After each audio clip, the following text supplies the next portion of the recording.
7-8% کے حساب سے ان کی شرح نمو رہی، بہت سی خواتین جو ہیں ان کو نوکریاں ملی، تعلیم جو ہے لٹریسی جسے کہتے ہیں خواندگی، وہ اس میں پھیلاؤ ہوا۔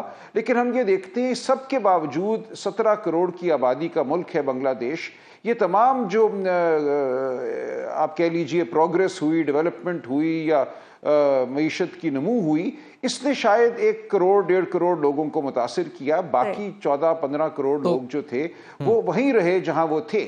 اب یہ ایک بہت بڑا سوال ہے اس وقت معیشت کے حوالے سے، جو معیشت کے تو سلمان صاحب آپ کو کہیں ایسا لگ رہا ہے کہ یہ جو معاملہ ہے یہ کسی تحریک میں ڈھل سکتا ہے، کسی موومنٹ میں ڈھل سکتا ہے، جیسا سری لنکا یا بنگلہ دیش میں دیکھا؟ یہ کسی کی خواہش تو نہیں ہے پاکستان میں، لیکن بہرحال کیا ایسا ہو سکتا ہے؟ دیکھیے ظاہر ہے یہ ممکنات میں تو ہے یہ بات، ہم نہیں کہتے کہ براہ راست بنگلہ دیش، سری لنکا اور پاکستان میں کوئی مماثلت ہے، لیکن ہمیں نہیں پتہ ہوتا کس طرح تیونس میں ایک پھل فروش نے اپنے آپ کو آگ لگائی اور پورے مشرق وسطیٰ میں، پورے افریقہ میں آگ پھیل گئی۔ تو یہ چیزیں کب بھڑک اٹھیں ان کا کوئی بھی پہلے سے تعین نہیں کر سکتا، اس لیے ضروری یہ ہے کہ ہم جو انسانی حقوق ہیں ان کو کبھی بھی پامال نہ کریں، ہم جو غریب ہے ہمیشہ اس کی فکر کریں، ہمارے ذہن میں ہو کہ معیشت کا نصب العین جو ہے وہ معیشت کے امیر ترین نہیں ہے، معیشت کے غریب ترین ہیں۔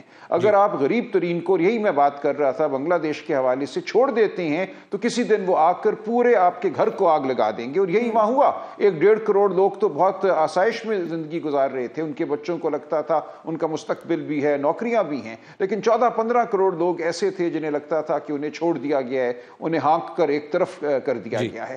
وہی لوگ ہیں جو آئے، ان کے بچے ہیں جو آئے، اور انہوں نے آ کر پورے اس نظام کو جو ان کو باہر رکھے ہوئے تھا مسمار کر دیا۔ جنزی یہ جسے کسی بھی کہتے ہیں ملک میں ممکن ہے جہاں اس نوعیت کی ڈیولپمنٹ ہو۔ اچھا راجہ صاحب یہ بتائیے گا کہ اب آپ جو نشستوں کا مقدمہ آپ جیت چکے تھے، اب وہ جیتا ہوا مقدمہ ایک دفعہ قانون کی صورت میں ہرایا گیا ہے، الیکشن کمیشن نے ایک ڈیفرنٹ اوپینین لے لی ہے، اور وہ سپریم کورٹ کو بتانے چلا ہے کہ آپ نے جو فیصلہ کیا تھا وہ دستور کے مطابق نہیں ہے۔ تو یہ بتائیے گا کہ اب اتنے اطراف سے آپ کو مقابلہ کرنا پڑے گا سپریم کورٹ میں، تو کیا سپریم کورٹ کا فیصلہ وہی ہوگا جو آ چکا ہے 12 جولائی کو؟ دیکھیں جو 12 جولائی کا فیصلہ ہے، جو 8 رکنی اکثریت کا فیصلہ ہے، وہ بالکل آئین اور قانون کے مطابق ہے۔ جو پاکستان میں حالات و واقعات تھے، جس طرح 13 جنوری کے بعد اور اس سے پہلے بھی پورے انتخابی عمل کو پامال کیا گیا، اس کے ادراک پر مبنی تھا۔ لہٰذا اگر تو سپریم کورٹ ثابت قدم رہتی ہے تو مجھے کوئی اس حوالے سے گمان نہیں ہے کہ جو قانون سازی ہوئی ہے اس کو کلعدم قرار دیا جائے گا، کیونکہ یہ واقعتاً کلعدم ہے۔ اس کا مقصد صرف اور صرف ایک غیر نمائندہ قومی اسمبلی، پھر بھی آپ اگر کا لفظ دیکھیں ظاہر ہے دیکھیں اگر تو ہے نا، دیکھیں یہ میں تو نہیں کہہ سکتا کہ کل کو کیا تشکیل ہوگی سپریم کورٹ کی، جو بینچ اس مقدمے کو سنے گا۔ جب ہم نے پٹیشن دائر کی ہے، اس قانون کو ہم نے چیلنج کیا ہے، ہم کہہ رہے ہیں یہ غیر آئینی ہے، اس کے لیے کیا بینچ تشکیل پائے گا، تو یہ سب چیزیں اس پر منحصر ہیں۔ اس لیے ہم تو لڑتے رہیں گے، جو حق کی بات ہے، جو سچ کی بات ہے، جو اس الیکشن پر حملہ ہوا، ڈاکہ ڈالا گیا، ہم اس کا تکرار کرتے رہیں گے۔ اب تمام معاملہ پھر سپریم کورٹ کے ہاتھ میں ہوگا۔ سپریم کورٹ جابر کے ساتھ جاتی ہے یا جبر کا ساتھ دیتی ہے، یا واقعتاً آئین کی جو روح ہے اور آئین کا جو متن ہے اس کا ساتھ دیتی ہے۔ ہم تو تقاضا کرتے رہیں گے کہ یہ ساتھ دیا جائے آئین کا، آئین کی روح کا، آئین کے متن کا۔ تو یہ مارکہ ہمارے سامنے ہے۔ سلمان صاحب اگر میں اس کو ٹیکنیکلی مطلب ایک طالب علم کے طور پہ دیکھوں تو آپ کا جو الیکشن ایکٹ میں ترمیم کے خلاف جو مقدمہ ہے وہ جڑا ہوا ہے مخصوص نشستوں کے فیصلے سے، کیونکہ اس فیصلے کو انڈو کرنے کے لیے یہ سٹیپ لیا گیا۔ دوسری طرف الیکشن کمیشن جہاں جہاں توضیح کا طلبگار ہے وہ بھی اسی فیصلے سے جڑا ہوا ہے۔ تو کیا یہ سارے مقدمات عدالتی پریکٹس کیا یہ ہے کہ یہ سارے مقدمات اٹھا کے اسی 13 رکنی بینچ کے پاس چلے جائیں گے، یا کچھ اور ہو سکتا ہے؟ دیکھیں جہاں تک اس نئے قانون کا یا ترامیم کا تعلق ہے، اگرچہ یہ معاملہ جڑا ہوا ہے 13 جولائی کے فیصلے سے، لیکن یہ ممکن ہے کہ کوئی اور بینچ ہو جس کے حوالے یہ کر دیا جائے، اور میرا خیال ہے کوشش تو یہی ہوگی منصوبہ سازوں کی کہ یہ کسی اور بینچ کے حوالے کیا جائے تاکہ وہ بینچ جو ہے 13 جولائی کے فیصلے کو بھی رد کرے اور اس قانون کو آئین کے مطابق قرار دے۔ تو یہ اب سپریم کورٹ کے اندر جو جنگ ہے، سپریم کورٹ کے اندر جو بینچ کی تشکیل ہوگی، کون وہ تشکیل کرے گا؟ کیا supreme court practice and procedure act کو بحال رکھا جائے گا یا اس کو بھی ختم کر دیا جائے گا؟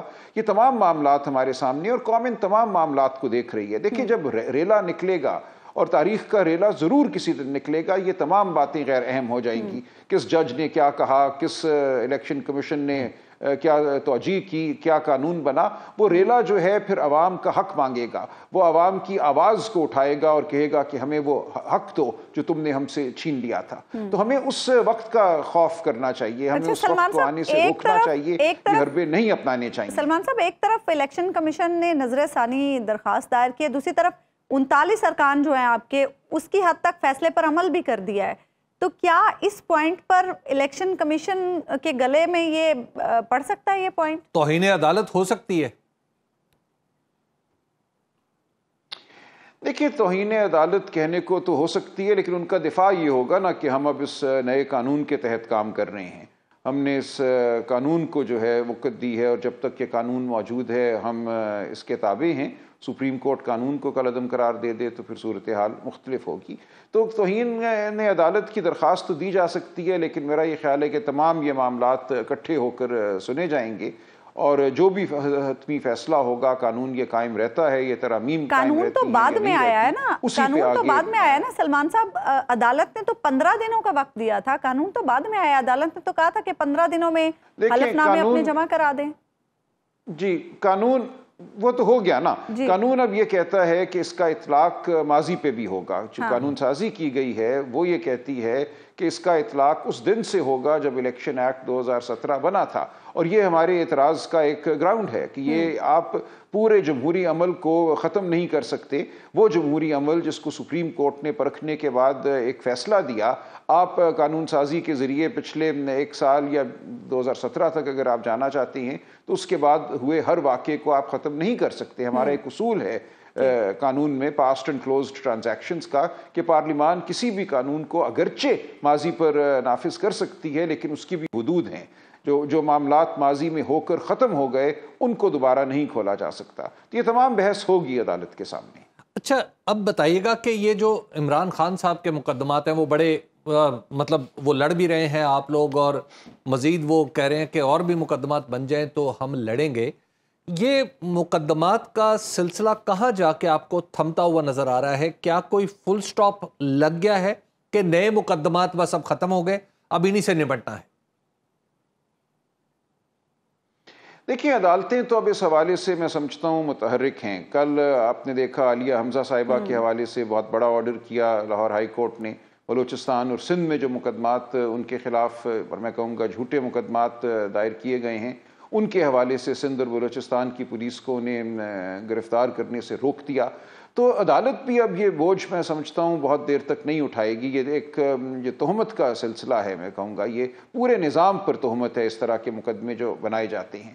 عمران خان صاحب پر جتنے بھی مقدمے بنائے گئے ان میں ان کی یا تو بیل ہو چکی ہے یا ان کو بری کر دیا گیا ہے۔ 9 مئی کے حوالے سے جو مقدمے بنائے گئے وہاں بھی ریمانڈ نہیں دیا گیا اب پولیس کو، اور بیل کی جو درخواستیں ہیں وہ دائر کر دی گئی ہیں، تو ہمیں امید ہے وہاں بھی ان کی بیل ہو جائے گی، کیونکہ 9 مئی کو تو وہ کسی عمل میں شامل ہی نہیں تھے۔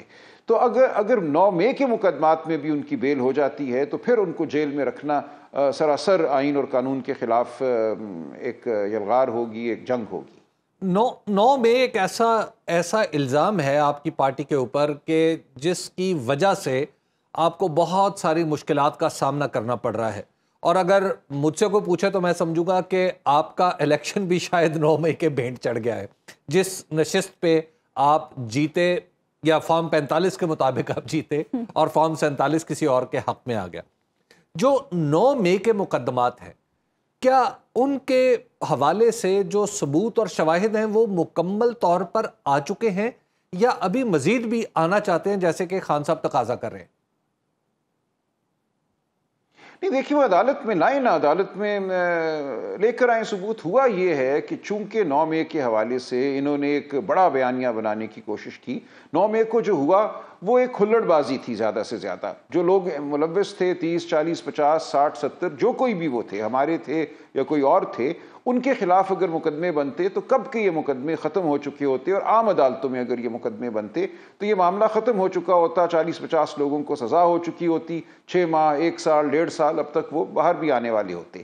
لیکن بیانیہ یہاں یہ بنایا گیا کہ جی ہزاروں لوگ ہیں جن کو ہم نے معطوب بھی کرنا ہے، تمام بڑے لیڈروں کو پی ٹی آئی کے بلکہ ہر سطح کے لیڈروں کو پابند سلاسل کیا گیا، ان کو زد و کوب کیا گیا۔ تو یہ جب آپ نے اس کو ایک بڑے ایک مہم جوئی کا حصہ بنایا تو اس لیے یہ معاملہ رک گیا، اور یہ معاملہ ابھی بھی وہیں اٹکا ہوا ہے۔ جس دن یہ فیصلہ ہوا کہ ہم نے قانون اور آئین کے مطابق لوگوں کو سزا دینی ہے، سزائیں ہو جائیں گی 40 50 لوگوں کو اور ہم آگے بڑھ جائیں گے۔ لیکن نظام نہیں چاہتا کہ ہم آگے بڑھیں، نظام یہ چاہتا ہے کہ 9 مئی کو ایک تہمت کے طور پہ پورے سیاسی عمل پہ چسپاں کر دیا جائے، تاکہ سیاسی عمل جو ہے اس کو اس الزام کے تابع کر دیا جائے۔ تو یہ چیز بہت دیر نہیں چلے گی، یہ قوم کے لیے ٹھیک نہیں، یہ ملک کے لیے ٹھیک نہیں ہے، یہ کسی حوالے سے بھی ہماری معیشت کے لیے ٹھیک نہیں ہے، ہمیں آگے اب بڑھنا ہے۔ اچھا سلمان صاحب، ہم دیکھ رہے ہیں کل بھی خان صاحب نے یہ کہا کہ 9 مئی کے حوالے سے CCTV فوٹیجز دکھائی جائیں، اگر میرے اس میں لوگ ہوں گے، میرے کارکن ہوں گے تو میں انہیں پارٹی سے نکال دوں گا، معافی بھی مانگ لوں گا۔ لیکن ہم نے دیکھا کہ اس کے بعد سوشل میڈیا پر جو ویڈیوز دکھائی جا رہی ہیں، مختلف حکومتی لوگوں کی جانب سے بھی شیئر کی جا رہی ہیں کہ کس طرح سے جو پاکستان تحریک انصاف کے اہم رہنما یاسمین راشد صاحبہ ہیں، دیگر جو رہنما لوگوں کو لے کے احتجاج کے لیے جس طرح سے جا رہے ہیں، ان ویڈیوز کو ثبوت کے طور پر پیش کیا جا رہا ہے کہ یہ دیکھیں CCTV فوٹیج میں یہ آپ کے لوگ ہیں۔ دیکھیں آپ یاسمین راشد صاحبہ والا ویڈیو لے لیں، وہ کیا کہہ رہی ہیں؟ وہ کس کو کہہ رہی ہیں کہ تم کسی جرم کا ارتکاب کرو، تم آگ لگاؤ، تم داخل ہو جاؤ اندر، توڑ پھوڑ کرو؟ کہیں پہ بھی احتجاج کرنا ایک آئینی اور قانونی حق ہے، اس کو کیسے یہ ایک جرم بنا رہے ہیں، کیسے اس کو ایک الزام بنا رہے ہیں؟ کہیں پر بھی احتجاج کرنا ہے یاسمین راشد صاحبہ کی، جی کہیں پر بھی احتجاج کرنا جو ہے وہ غیر آئینی نہیں ہے، غیر قانونی نہیں ہے۔ اس حوالے سے اگر کوئی ٹریفک میں خلل پڑتا ہے یا کوئی کیاری گھاس پہ خلل پڑتا ہے تو اس کی اپنی ایک چھوٹی موٹی سزا ہوا کرتی ہے، آپ فائن کر دیتے ہیں، ہارٹی کلچر والے کچھ کرتے ہیں۔ اس کو یہ کہنا کہ یہ بغاوت ہے، یہ حملہ ہے، یہ غلط بات ہے۔ GHQ کے باہر بھی احتجاج کیا جا سکتا ہے سلمان اکرم راجہ صاحب؟ جی بالکل کیا جا سکتا ہے۔ خان صاحب نے کہا کہ میں نے GHQ کے باہر پرامن احتجاج کی کال دی تھی۔ دیکھیے وہ بات بھی اس وقت متنازع ہے کہ انہوں نے کیا کہا۔ انہوں نے GHQ نہیں کہا، انہوں نے یہ کہا، جو مجھے بات سمجھ آئی تھی کہ جب جوڈیشل کمپلیکس پہ 18 مارچ اور اس سے پہلے زمان پارک 14 مارچ ایک ایکشن ہوا تو کچھ لوگوں میں یہ ایک تاثر پیدا ہوا کہ ہمیں احتجاج وہیں کرنا چاہیے جہاں سے یہ ایکشن جو ہیں کرائے جا رہے ہیں یا کیے جا رہے ہیں۔ براہ راست رینجرز شامل تھے ان معاملات میں۔ لیکن یہ کہنا کہ 9 مئی کے حوالے سے کوئی منصوبہ سازی ہوئی، خان صاحب تو جیل میں تھے، پکڑے گئے تھے، وہ کسی منصوبے کا حصہ نہیں تھے، اور کسی بھی پارٹی کے لیڈر نے یہ نہیں کہا کہ کوئی منصوبہ تھا۔ اس دن ایک صورتحال پیدا ہوئی، لوگ گئے، انہوں نے اسی دن فیصلہ کیا کہ کہاں انہوں نے احتجاج کرنا ہے، اور یہ پرامن احتجاج تھا۔ اس دوران اگر کسی جرم کا ارتکاب ہوا ہے تو میں بار بار یہ کہہ رہا ہوں کہ ان 20 30 40 50 لوگوں کو پکڑیں اور ان کو سزا دے دیں۔ اس سے زیادہ یہ معاملہ نہیں ہے، اس کو اس سے بڑھ کر ایک معاملہ بنانا جو ہے وہ پورے عمل کے ساتھ زیادتی ہے، اور ملک کو آپ نے جامد کر دیا ہے۔ ملک آگے تب بڑھے گا، گفتگو تب ہوگی، کانفیڈنس بلڈنگ میجرز تب آئیں گے جب آپ اس بات سے آگے بڑھیں گے۔ شفاف ٹرائلز کے ذریعے ان لوگوں کو سزا دے دیجئے جو اس میں براہ راست ملوث تھے، اور آگے بڑھ جائیے۔ اچھا، اور یہ بھی بتائیے گا 9 مئی کو 1 سال سے زیادہ ہو گیا، پھر اب تک جو لوگ 9 مئی کے مقدمات میں گرفتار ہیں، معاملات کیوں لٹکے ہوئے ہیں؟ کیا وجہ ہے اس کی؟ کی وجہ یہی ہے نا کہ جھوٹے مقدمے بنائے گئے۔ اگر آپ یہ مقدمہ بنائیں گے کہ عالیہ حمزہ نے 6 شہروں میں لوگوں کی رہنمائی کی اور جو ریلے تھے ان کو لے کر وہ گئیں، تو آپ کا مقدمہ جھوٹا ہے، کیونکہ وہ 9 مئی کو 6 شہروں میں نہیں تھی۔ آپ چونکہ جھوٹے مقدمے بنا رہے ہیں، آپ ایک آمیزش کر رہے ہیں کسی سیاسی مقصد کے لیے، اس لیے یہ مقدمات ختم ہونے کو نہیں آ رہے۔ جب آپ گواہی اور شہادت پیش کرنے جاتے ہیں تو جو آپ نے جھوٹی FIR کاٹی ہے, جو جھوٹی بنیاد قائم کی ہے, اس سے وہ گواہی اور شہادت جو ہے میل نہیں کھاتی اور عدالت میں مقدمہ ڈھیر ہو جاتا ہے. آپ کو مقدمے درست بنانے چاہیے تھے, سچائی پر مبنی بنانے چاہیے تھے, وہ 2-4 ہفتوں میں ختم ہو جاتے. ٹھیک ہے, بہت بہت شکریہ سلمان اکرم راجہ صاحب, آپ پروگرام میں ہمارے ساتھ. ایک بریک ہم لیں گے ناظرین, اور بریک کے بعد ہم بات کریں گے سپہ سالار کے اہم خطاب کے حوالے سے. ویلکم بیک ناظرین. Army chief general Syed Asim Munir کا یہ کہنا ہے کہ اللہ کے نزدیک سب سے بڑا جرم فساد فی الارض ہے. پاک فوج فساد فی الارض کے خاتمے کے لیے جدوجہد کر رہی ہے. جو شریعت اور آئین کو نہیں مانتے انہیں پاکستانی نہیں مانتے. کسی نے پاکستان میں انتشار پیدا کرنے کی کوشش کی تو رب کریم کی قسم ہم اس کے آگے کھڑے ہو جائیں گے. ریاست کی اہمیت اگر جاننی ہے تو عراق, شام اور لیبیا سے پوچھیں. اسلام آباد میں علماء مشائخ کانفرنس سے خطاب میں سپہ سالار کا مزید کہنا تھا کہ دنیا کی کوئی طاقت پاکستان کو نقصان نہیں پہنچا سکتی, کیونکہ یہ ملک قائم رہنے کے لیے بنا ہے. اس پاکستان پر لاکھوں عاصم منیر, لاکھوں سیاستدان اور لاکھوں علماء قربان, کیونکہ پاکستان ہم سے زیادہ اہم ہے. بری فوج کے سربراہ نے کہا احتجاج کرنا ہے تو ضرور کریں لیکن پرامن رہیں. سوشل میڈیا کے ذریعے انتشار پھیلایا جا رہا ہے. جرائم پیشہ افراد دہشت گردی کی پشت پناہی کر رہے ہیں. پاکستان نے 40 سال سے زیادہ عرصے تک لاکھوں افغانوں کی مہمان نوازی کی ہے. ہم انہیں سمجھا رہے ہیں کہ فتنہ خوارج کی خاطر اپنے ہمسایہ برادر اسلامی ملک اور دیرینہ دوست کی مخالفت نہ کریں. جو کہتے تھے کہ 2 قومی نظریہ خلیج بنگال میں ڈبو دیا, وہ آج کہاں ہیں؟ آرمی چیف نے کشمیر کو تقسیم پاک نامکمل ایجنڈا بھی قرار دیا. اس موقع پر شہباز شریف نے بھی خطاب کیا, اس حوالے سے بھی ہم بات کریں گے. حبیب صاحب, پہلے تو ہم آرمی چیف نے آج جو گفتگو کی اس کے حوالے سے بات کر لیتے ہیں. انہوں نے کہا کہ جو شریعت اور آئین کو نہیں مانتے ہم انہیں پاکستانی نہیں مانتے.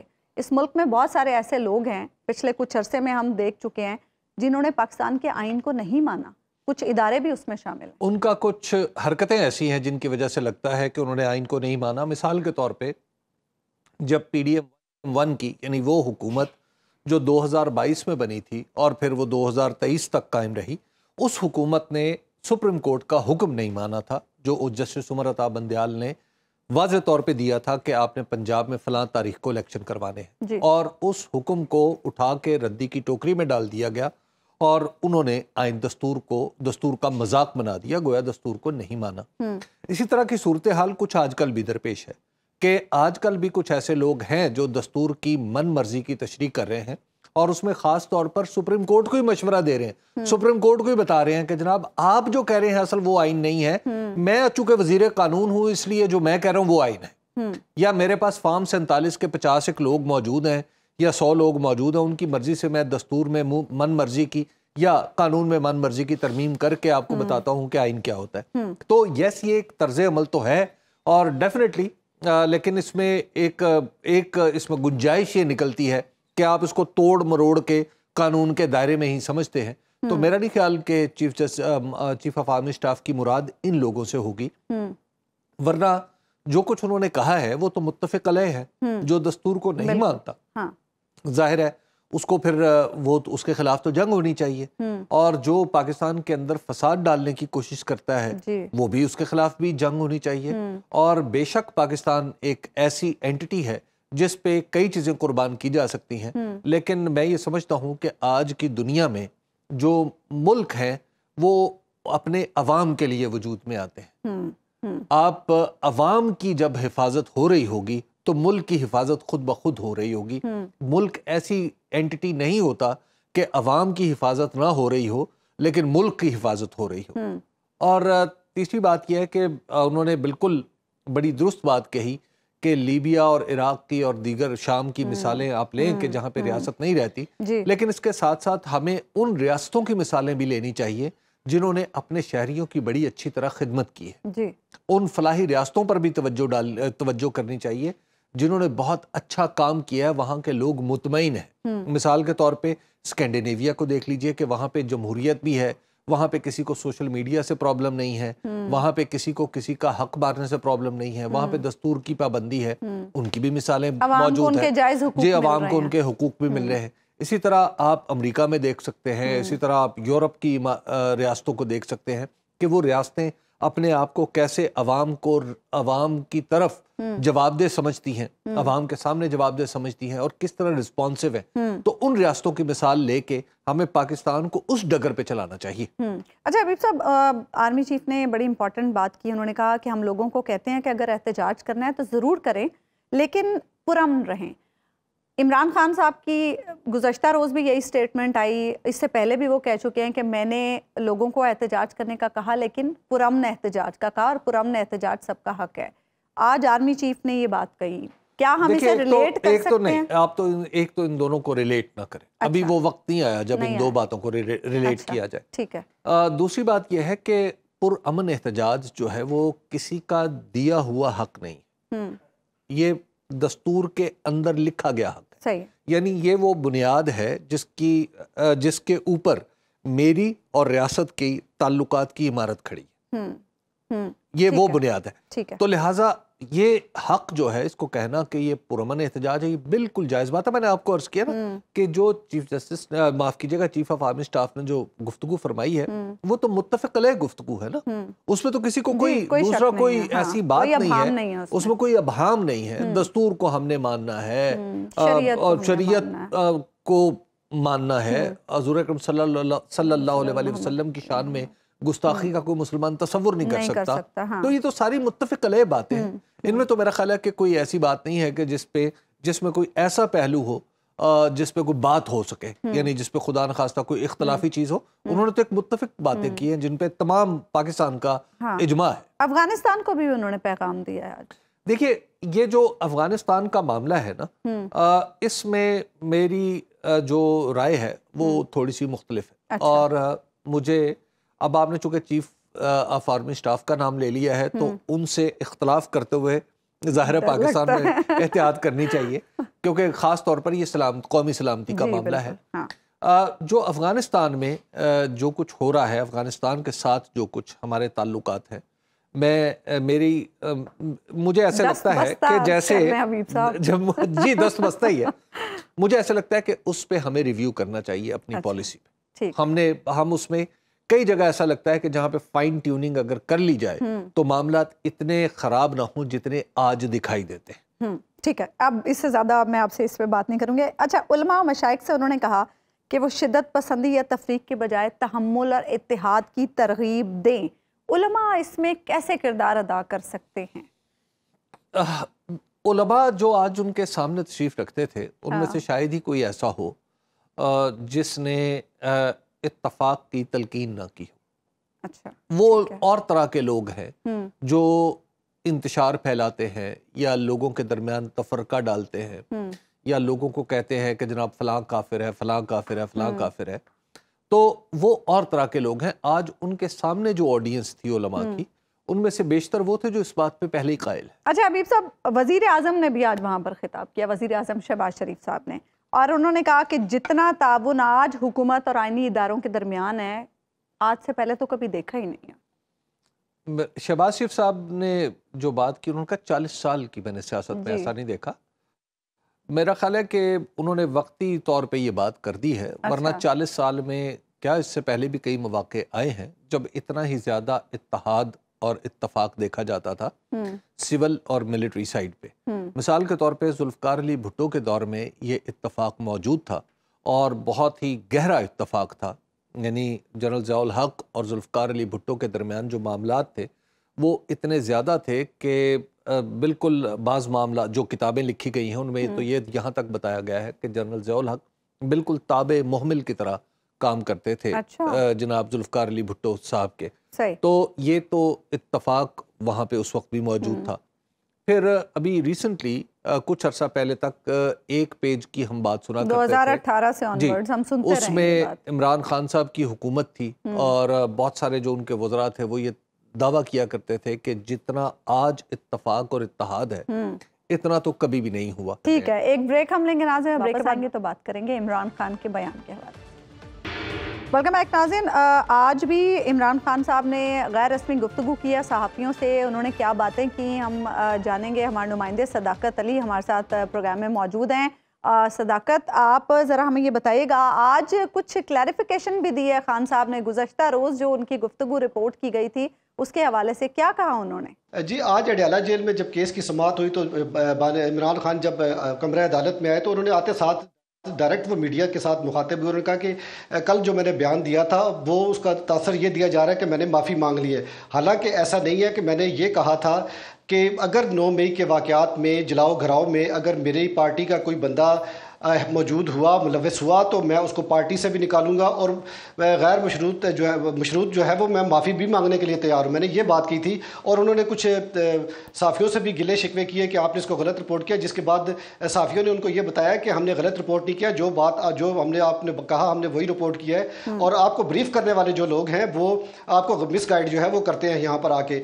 تو عمران خان نے آج بڑے واضح طور پہ کہا ہے کہ میں آج کل والے اپنے بیانیے پہ بالکل ڈٹا ہوا ہوں کہ اگر 9 مئی کے واقعات میں میری پارٹی کا کوئی بھی بندہ ملوث ہوا تو میں اس کو پارٹی سے نکال دوں گا اور میں معافی مانگنے کو بھی تیار ہوں۔ یہ بات آج پھر انہوں نے دوبارہ ریپیٹ کیا۔ اس کے علاوہ ان کا جو سب سے جو امپورٹنٹ جو بات تھی وہ یہ تھی کہ انہوں نے حکومت کو شدید تنقید کا نشانہ بنایا ہے۔ انہوں نے کہا کہ انہوں نے ایک مخصوص لفظ جو ہے وہ استعمال کرتے ہیں، ریلو کٹا۔ انہوں نے کہا کہ یہ ریلو کٹے یہ چاہتے ہیں کہ فوج ادارے جو ہیں وہ پی ٹی آئی کے ساتھ ٹکرائے اور پی ٹی آئی کو جو ہے وہ زیرو کر دیں اور یہ بچے رہے۔ انہوں نے کہا کہ اب یہ نہیں ہوگا، میں کسی قسم کی ڈیل جو ہے میں کسی سے کوئی ڈیل نہیں کروں گا، مجھے جتنی عرصہ مرضی جیل میں رکھنا چاہیں، جتنے مرضی مجھ پہ کیس بنانا چاہیں، میں ہر کیس کو جو ہے وہ فیس کروں گا، لیکن نہ تو میں کوئی ڈیل کروں گا اور نہ میں ملک سے باہر جاؤں گا، کسی صورت بھی نہیں جاؤں گا۔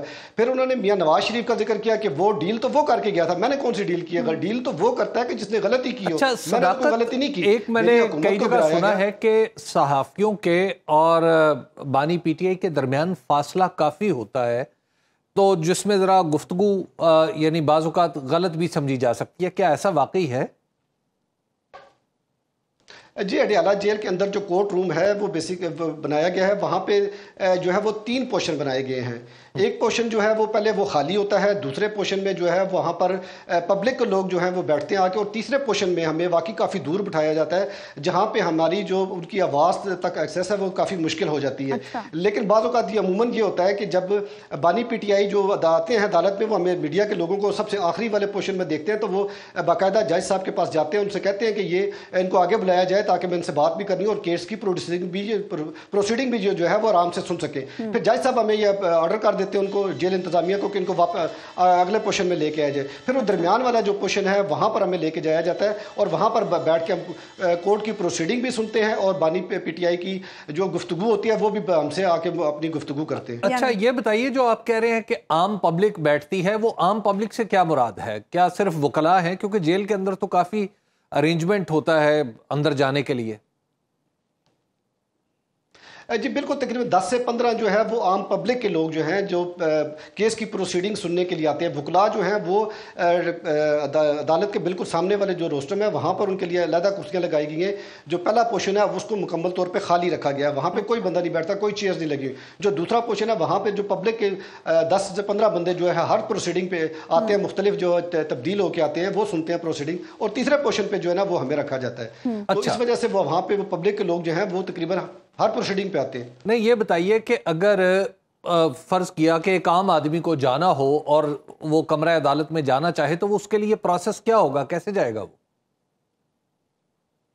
جی وہ کمرہ عدالت تک جانے کے لیے یہ ہے کہ وہ جس وقت وہاں پر اڈیالہ جیل کے گیٹ نمبر 5 پہ آتے ہیں وہاں پر وہ آ کے اپنے نام لکھواتے ہیں۔ جیسے ہم میڈیا کے لوگ جاتے ہیں، ہم جتنے ہوتے ہیں وہاں پہ ہماری باقاعدہ ایک لسٹ بنتی ہے، لسٹ جو ہے وہ سپرنٹینڈنٹ اڈیالہ جیل کے پاس جاتی ہے، پھر وہاں سے وہ ناموں کی اپروول آتی ہے کہ کون کون سے بندر اندر آ رہے ہیں سماعت سننے کے لیے۔ اسی طرح پبلک کے لوگوں کے لیے بھی یہی ایک پروسیس ہے کہ وہ وہاں پر اپنا لسٹ میں نام لکھوائیں گے، اور پھر جب وہ اڈیالہ جیل سپرنٹینڈنٹ کے پاس جائے گی لسٹ تو وہ پھر وہ آگے سے کتنے لوگ ہیں پھر ان کو الاؤ کرتے ہیں کہ وہ کے پروسیڈنگ سن سکتے ہیں۔ اچھا، اور یہ ایسا کیوں ہے؟ پبلک کے آنے کا کیا مقصد ہے؟ کیا مطلب یہ عام طور پہ ہم ٹی وی شوز میں تو دیکھتے ہیں جہاں لوگوں کو بٹھایا جاتا ہے کسی بھی شو میں، ایسے شوز ہم نے ٹی وی پہ تو دیکھے، لیکن یہاں خاص طور پر اڈیالہ جیل میں اس طرح کی جب سماعت ہو رہی ہے تو دیکھیں جی اوپن کورٹ ہے، اوپن ٹرائل ہے، اس کو اوپن ٹرائل رکھا گیا ہے جس کی وجہ سے پبلک کے جو لوگ ہیں وہ وہاں پر جاتے ہیں۔ یہ عدالتی احکامات کی روشنی میں جو ہے یہ اوپن کورٹ رکھی گئی ہے، یہاں پر میڈیا بھی اس کی بھی ایکسیس ہے اور عام پبلک کی بھی ایکسیس ہے۔ ٹھیک ہے، بہت بہت شکریہ آپ ہمارے ساتھ موجود تھے. پروگرام کا وقت ختم. ناظرین آپ سے ملاقات ہوگی انشاءاللہ اگلے ہفتے. اللہ نے کے بعد.